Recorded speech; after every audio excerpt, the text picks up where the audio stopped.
Hi guys, just wanted to do a quick sort of training video.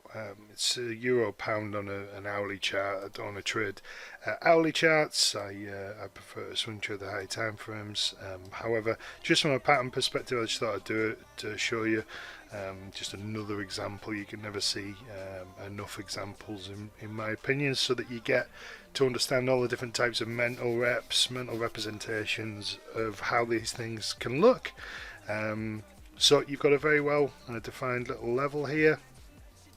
If we continue on into the future, that would have been pretty tempting to take that trade if you were a level trader at support. Candles not able to close near the lows, and then you pretty much get a perfect rejection of that area. As it touches, it's almost perfect. It's just slightly off from that level, but it's perfect to that rejection. And if you're a support resistance trader, that would probably be enough for you to pull the trigger and take a long, and you'd place your stop below this structure. So this is how you would be looking at it and seeing it in real time at the hard right edge. And as soon as you go in, it gives you some profit.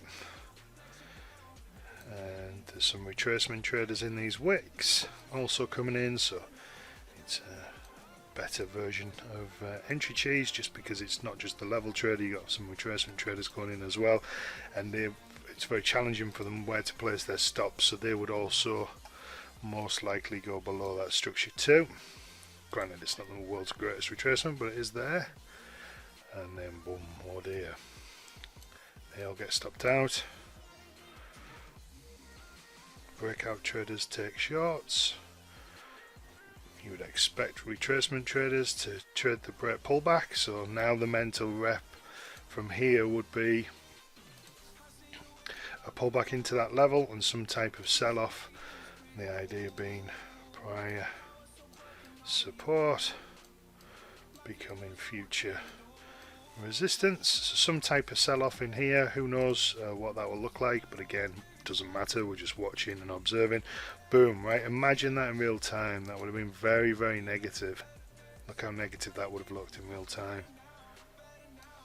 Okay, and it also breaks the low of that prior low, and in the context of all of these moves down, lower lows, lower highs, lower lows, lower highs.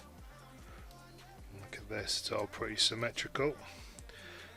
Those traders would love a bit of that in real time. These guys and girls would place their stops above this swing.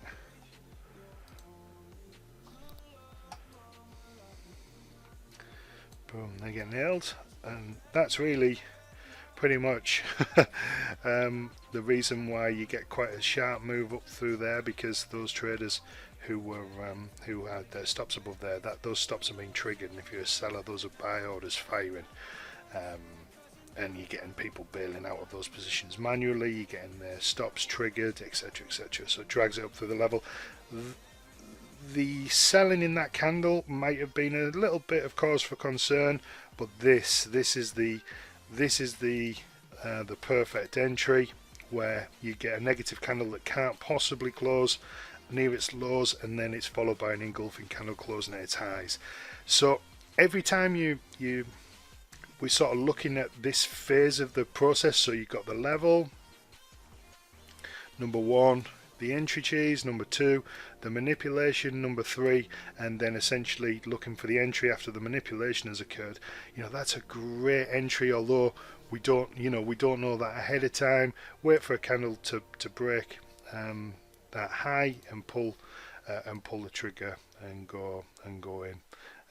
So that would be a decent entry if you were trading this low time frame. I'm not, but I just thought I would show you the level just from a training perspective.